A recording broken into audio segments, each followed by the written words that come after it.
திமுக காங்கிரசுக்கு வரக்கூடிய எதிர்ப்புகளை விட எதிர்ப்பு இல்லைன்னு கூட சொல்லலாம். அதிகமான எதிர்ப்பு பாஜக வேட்பாளர்களுக்கும் அதிமுக வேட்பாளர்களுக்கும் இருக்கிறது. செல்வி ஜெயலலிதா அவர்களுக்கு அதிமுக விரோதி. இன்றைய அதிமுக எடப்பாடி எப்படி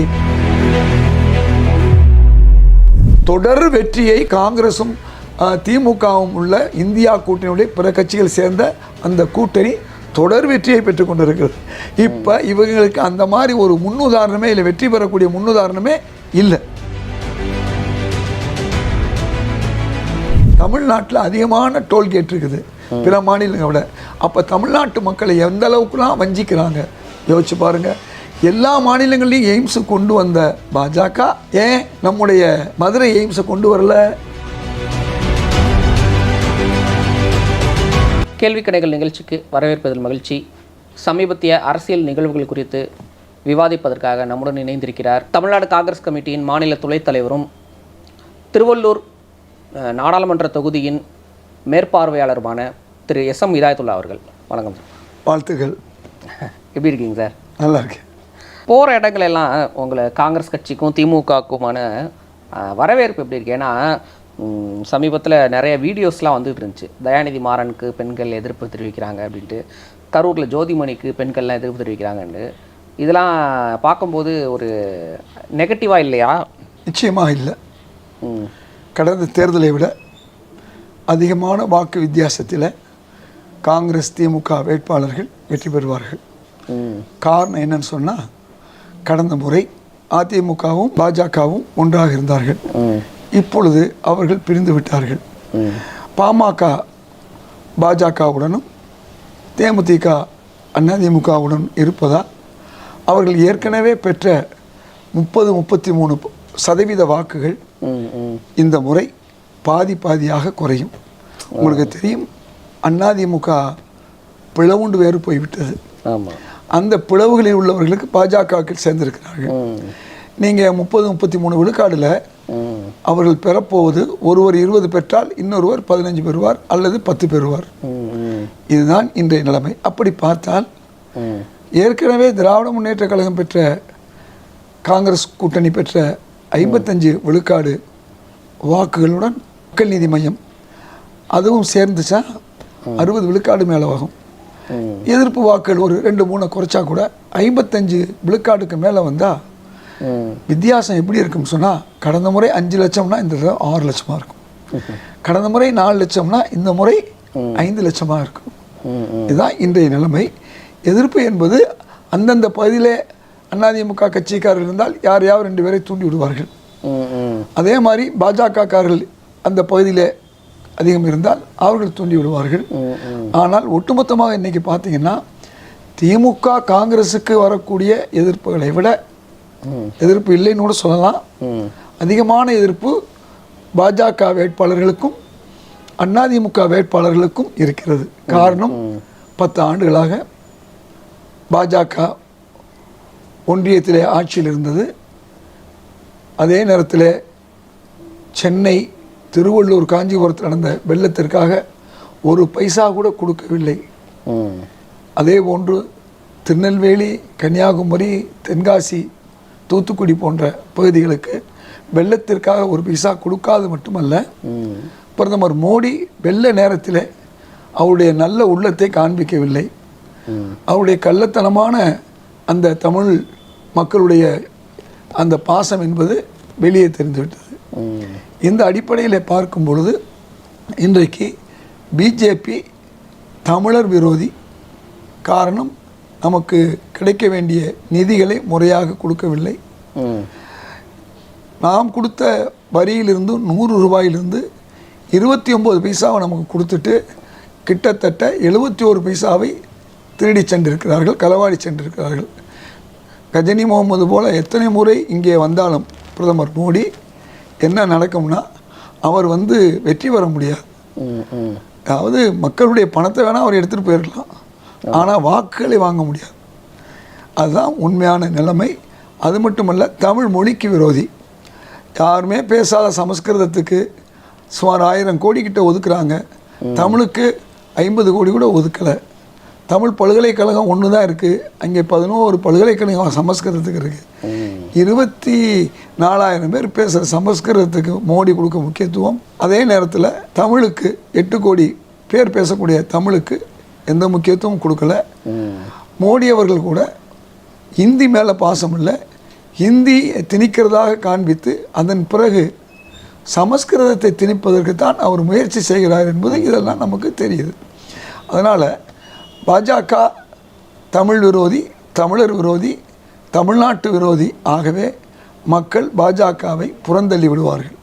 இதுதான் உண்மை. அவர்களோடு 6 மாதத்திற்கு முன்பு வரை கூட்டு வைத்திருந்த நம்முடைய அதிமுகவுக்கும் பிரச்சனை. அவர்கள் என்னதான் கூட்டணியை விட்டு வெளியே வந்தாலும் கூட அவர்களுடைய பிரச்சனை என்னன்னு சொன்னால், நேற்று வரை ஜனநாயக விரோத பாஜகவுக்கு ஆதரவளித்தார்கள், அரசியல் அமைப்பு சட்ட விரோத பாஜகவுக்கு ஆதரவளித்தார்கள், சிறுபான்மை மக்களுக்கு எதிராக திட்டங்களை கொண்டு வந்த பொழுதுலாம் சிஐஏ, முத்தலாக், காஷ்மீர் 370 எல்லாவற்றையும் ஆதரித்தவர்கள் அதிமுகவினர். இன்றைக்கி நாங்கள் கூட்டணி தர்மத்துக்காக கொள்கையை விட்டு கொடுத்தோன்னு சொன்னால் மக்கள் ஏற்றுக்கொள்வார்களா? ஏற்றுக்கொள்ள மாட்டார்கள். அது மட்டுமல்ல, தமிழர்களுக்கு விரோதி, வேலை வாய்ப்பில் வடநாட்டவர்களும் வேலை பார்க்கலாம்னு ஒரு சட்டத்தை கொண்டு வந்தது மோடி சொன்னதுனால நம்முடைய எடப்பாடி கொண்டு வந்தார். அது உள்ளபடியே மக்களுக்கு ஒரு வேதனை. தமிழ்நாட்டு வேலை மட்டுமல்ல, உங்களுக்கு நன்றாக தெரியும், BHEL, Neyveli, ICF, railway, bank போன்ற இடங்களில் தமிழர்களுக்கு 5-10 விழுக்காடு கூட வேலை கிடைக்கல. வடநாட்டுக்காரர்களை வேலைக்கு நியமித்து, அதுவும் குறுக்கு வழியில் நெய்வேலிக்கு வேறு மாநிலங்களில் வேலைக்கு ஆள் எடுத்து டிரான்ஸ்ஃபருங்கிற அடிப்படையில் இன்னைக்கு கொண்டு சேர்த்துருக்காங்க. அப்போ தமிழ் மக்களுடைய விரோதி. ரைட். இது மட்டுமல்ல, செல்வி ஜெயலலிதா அவர்களுக்கு அதிமுக விரோதி. இன்றைய அதிமுக எடப்பாடி எப்படி உதய் மின் திட்டத்தை எதிர்த்தவர் அதிமுக ஜெயலலிதா அவர்கள், இன்றைக்கு ஆதரித்தவர் எடப்பாடி. அதன் காரணமாக வேறு வழி இல்லாமல் எந்த அரசு வந்தாலும் மின்சார விலையை ஏற்ற வேண்டிய கட்டாயத்துக்கு தள்ளப்பட்டிருக்காங்க. நீட்டு எதிராக இருந்தவர் செல்வி ஜெயலலிதா அவர்கள். திமுக காங்கிரஸ் மாதிரி தமிழ்நாட்டில் விருப்பம் இல்லைன்னா நீட்டு கிடையாதுன்னு காங்கிரஸ் நீட்டு கொண்டு வரும்போது சொன்னது. அதனால் 2014 வரையும் தமிழ்நாட்டில் காங்கிரஸ் ஆட்சியில் நீட்டு கிடையாது. செல்வி ஜெயலலிதா அவர்கள் ஆட்சியில் இருக்கும்போதும் நீட்டு கிடையாது.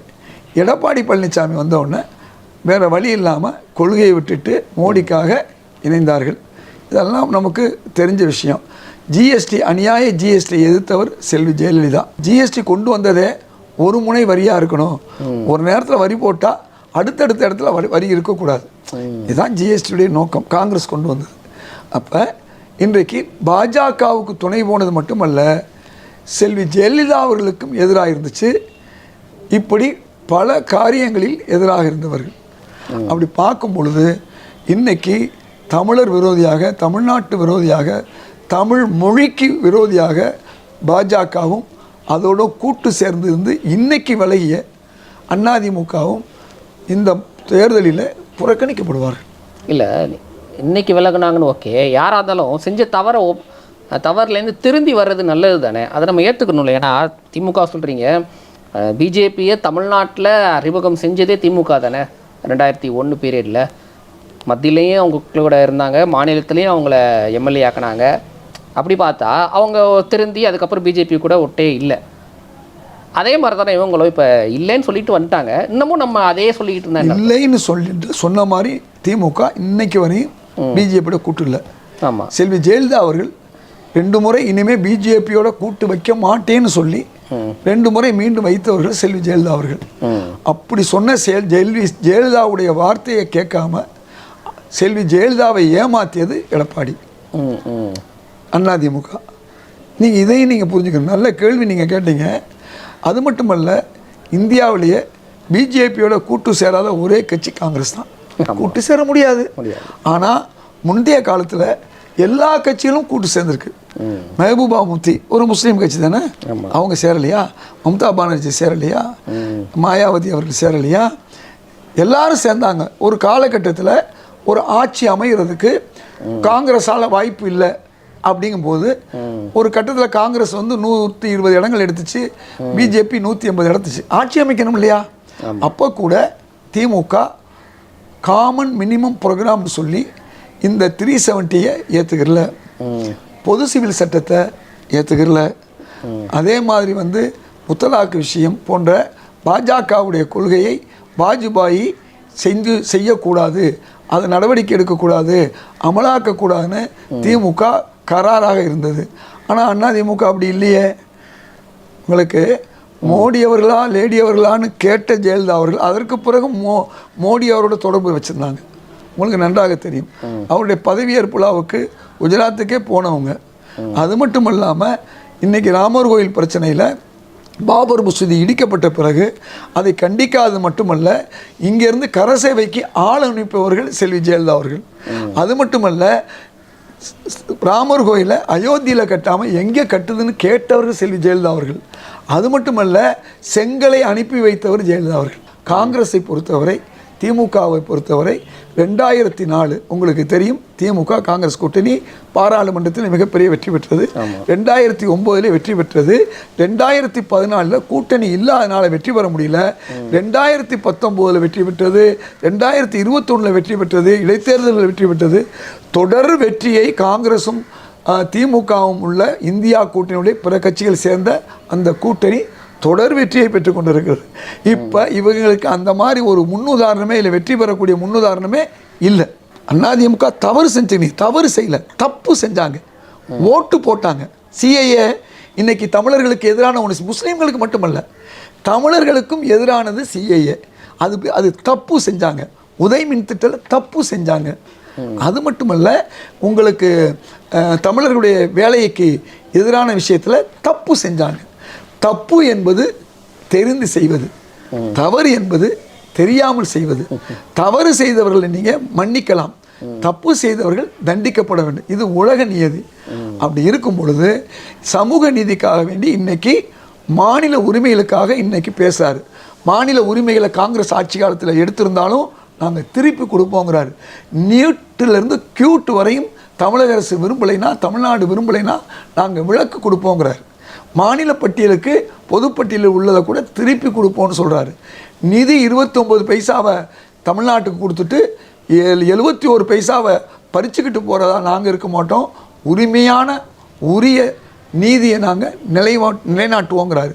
வெள்ளம் புயல் வந்தால் நாங்கள் காங்கிரஸ் ஆட்சியில் ஏற்கனவே உதவி செய்தது போது உதவி செய்வோம், பிஜேபி மாதிரி இந்த மாதிரி ஏமாற்ற மாட்டோம் அப்படிங்கிறத சொல்கிறாரு. அது மட்டுமல்ல, தமிழ்நாட்டில் அதிகமான டோல்கேட் இருக்குது பிற மாநிலங்களை விட. அப்போ தமிழ்நாட்டு மக்களை எந்த அளவுக்குலாம் வஞ்சிக்கிறாங்க யோசிச்சு பாருங்கள். எல்லா மாநிலங்கள்லையும் எய்ம்ஸு கொண்டு வந்த பாஜக ஏன் நம்முடைய மதுரை எய்ம்ஸை கொண்டு வரல யோசிச்சு பாருங்கள். பாஜக கொடுக்க வேண்டிய பாதி தொகையை இன்னைக்கு திராவிட முன்னேற்ற கழக அரசு தன் சொந்த தொகையிலிருந்து கொடுத்துக்கிட்டு இருக்கு.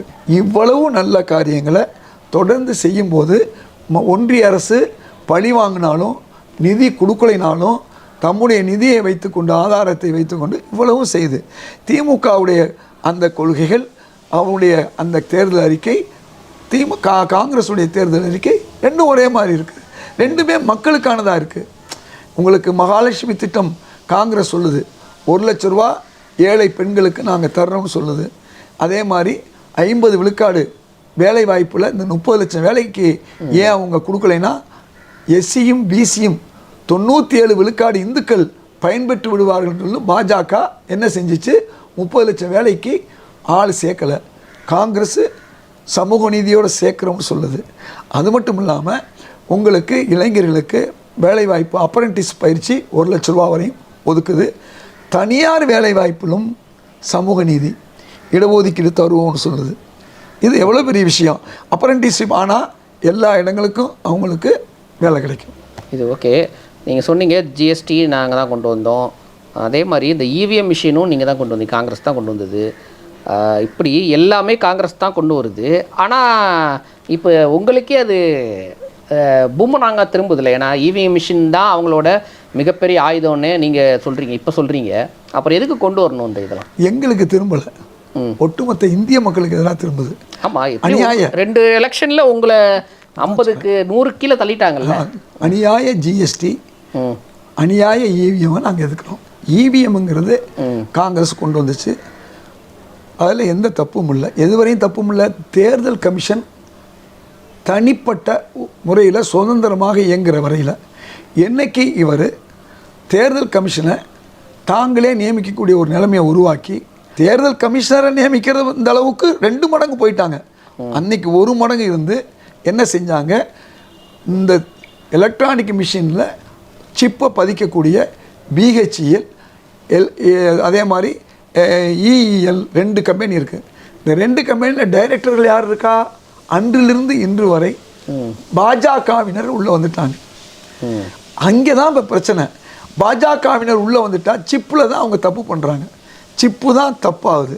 இந்தி பேசுகிற மாநிலங்களில் எங்கெல்லாம் அவங்க ஆட்சியில் இருந்தாங்களோ அங்கே இவிஎம் மோசடி செஞ்சாங்க. அதாவது வாக்கு பதிவான வாக்குக்கும் எண்ணப்பட்ட வாக்குக்கும் வித்தியாசம். பெரும்பாலான பாராளுமன்றத்தில் ஒரே நம்பர் இருந்துச்சு. உதாரணமாக 4,03,300 எல்லா இடத்துலையும் 4,03,000. அப்போ அதை தப்பு பண்ணாங்கிறது வெளியே வந்துச்சு. அதே நேரத்தில் தமிழ்நாடு மாதிரி பிற எதிர்க்கட்சிகள் இந்த மாநிலங்களில் அவங்களால ஒன்றும் செய்ய முடியல. அதனால தான் அந்த மாநிலங்களில் அவங்க அதிகமான இடங்களை அவங்க பெற்றாங்க. இல்லை, இதே இடத்துல நான் இன்னொன்று சொல்கிறேன்.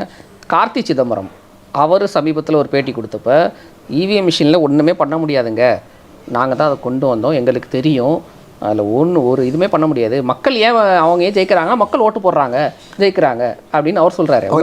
அது மட்டும் நீங்கள் ஏன் அதை சொல்கிறாரு, கார்த்திக் சிதம்பரம்ங்கிறது அவர் காங்கிரஸுடைய ஒரு எம்பி, காங்கிரஸ் கட்சியினுடைய அங்கம் அல்ல. அதே நேரத்தில் அவர் என்ன சொல்கிறாரு, விவிபேட்டு இருக்கணுங்கிறாரு. விவிபேட்டை 100க்கு 100 நீங்கள் கொண்டு வந்தீங்கன்னா உங்களுக்கு உண்மை தெரியும். இந்த ஆட்சி என்ன செஞ்சுச்சு, விவிபேட்டு வந்துச்சு ஒரு 5% நாங்கள் அதை என்ன பண்ணாங்க, 1 வருஷம் வரையும் அழிக்காமல் இருக்கணும். 4 மாதத்தில் ஏன் அழிச்சாங்க 2019? காரணம் என்ன, நம்முடைய தில்லு முள்ளு தெரிஞ்சிடும். இந்தியா முழுக்கும் ஒவ்வொரு மாநிலத்திலும் ஒவ்வொரு மாவட்டத்திலையும் பாஜகவுடைய அலுவலகங்கள் இருக்குது. அந்த அலுவலகங்கள் தான் இன்றைக்கி இந்த தேர்தலுக்கான பணம்லாம் தேக்கி வைக்கப்பட்டிருக்கு. சிபிஐ நினச்சா, வருமான வரித்துறை நினச்சா, இந்த நேரத்தில் உங்கள் மூலமாக சொல்கிறேன், இன்கம் டேக்ஸ் மட்டுமல்ல நம்முடைய அமலாக்கத்துறையை நினச்சா இந்தியாவில் இருக்கக்கூடிய பாஜகவுடைய அலுவலகங்கள் கிட்டத்தட்ட 100கணக்கான அலுவலகங்களில் போய் பார்க்கணும். ஆர்எஸ்எஸ் அலுவலகங்களில் இன்றைக்கி பணங்கள் போய் பதுக்கப்பட்டிருக்கு. அதனால தான் 50 கோடி ரூபா ஒரு எம்எல்ஏக்கு கர்நாடகத்திலையும் டெல்லியிலையும் வேலை பேசுகிறாங்க. யோசிச்சு பாருங்கள். அப்போ இவ்வளவு ஒரு மோசமான ஒரு ஊழல் ஆட்சி, உலகத்திலே மிகப்பெரிய தேர்தல் ஊழல் செஞ்சதுன்னு சொல்லி உலக நாடுகள் சொல்லுது, உலக நாடுகள் கண்டிக்குது. சிறுபான்மைக்கு எதிராக இந்த மாநில நாடு இருக்குதுன்னு சொல்லி உலக நாடுகள் கண்டிக்குது. அதே மாதிரி மாநிலங்களுக்கு எதிராக இருக்குன்னு ஜெர்மனி, அமெரிக்கா உட்பட கண்டிக்குது. இப்படிப்பட்ட ஒரு ஊழல் ஆட்சியை ஒழிக்கணும் என்பதற்காகத்தான் எங்கள் தலைவர் ராகுல் காந்தி இந்தியாவெங்கும் பாத யாத்திரை நடத்தினார். பெரிய மாற்றத்தை நாம் காணப்போகிறோம். பாஜக என்பது ஒரு உயிர் பிரச்சனை, இது ஒரு உடல் பிரச்சனை. உயிரா உடலா என்று பார்க்கும்போது தமிழ்நாட்டு முஸ்லீம்கள் ஒட்டுமொத்தமாக பாஜகவை வீழ்த்த வேண்டும். தமிழ்நாட்டு மக்கள் நான் ஒரு முறை சொன்னால் அது 100 முறை சொன்னேன்னு சொல்கிறது எவ்வளோ சந்தோஷமாக ஏற்றுக்கிட்டாங்க.